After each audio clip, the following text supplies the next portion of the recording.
Hello, everyone. This is William Armstrong here with the 6 a.m. Sunday morning tech news update. I found out that Windows 10 version 2004, which is the update build for Windows 10, apparently there's a known issue that Microsoft warns about, or another tech blog warns about, and Microsoft warns about the Windows 10 update version 2004, which is the build number, with the number with the year 2004, but except it's named Windows Update or Windows 10 Update 2004, that can be installed manually or automatically.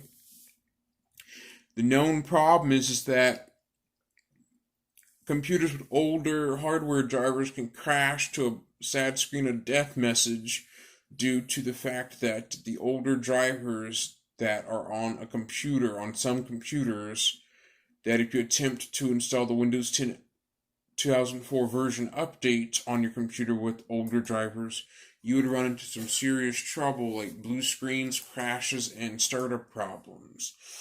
I'll put a link into the description below, but long story short is, if you're using Windows 10 on an older computer with older drivers, now is the time to update your drivers from your hardware manufacturer.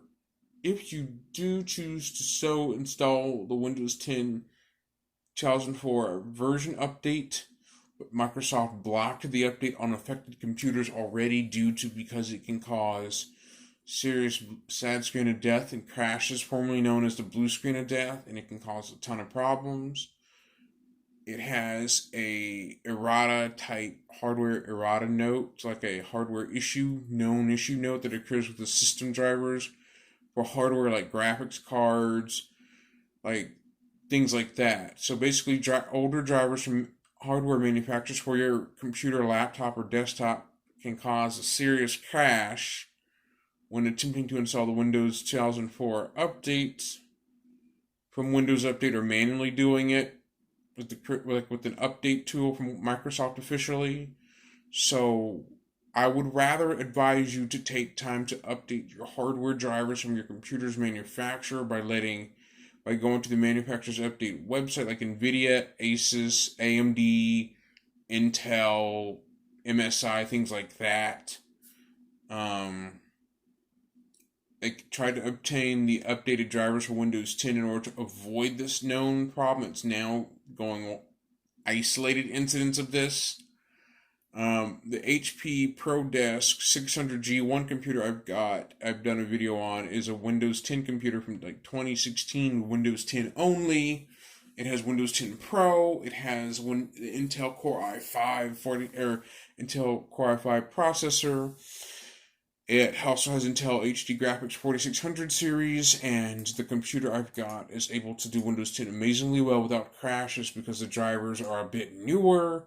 They're way newer to prevent crashes with Windows 10, but for computers older that are able to upgrade to Windows 10, crashes can sure result in using older hardware drivers. This can occur on desktops, laptops, the same thing, depending on if you put in a SSD or something like that. Laptops, it's not too much of an issue because laptops have built-in hardware from the manufacturer, but it's mainly for an SSD or webcam or a video driver or a touchpad or audio or Ethernet or Wi-Fi driver, Bluetooth driver, or fingerprint driver on some computers that have fingerprint readers, or other biometric devices that require a driver to function properly on Windows. So having that said, it's best to take time to update your drivers of your computer for your hardware, because the drivers in your computer enable the computer to talk to the hardware. Like, you'd have drivers for sound, video, graphics, internet, webcam, audio, like stuff like that. Mainly you would have drivers for that hardware to function properly and for the computer to detect it and interact with it in ways that are useful. So that's it for now. William Armstrong signing out to talk to you, and I will see you next time. Bye bye.